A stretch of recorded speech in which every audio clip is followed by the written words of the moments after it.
এখনো যারা পায়নি দাওয়া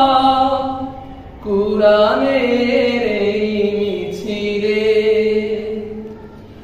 এখনো যারা পায়নি দাওয়া কুরআনের এই মিছিলে, এখনো যারা পায়নি দাওয়া কুরআনের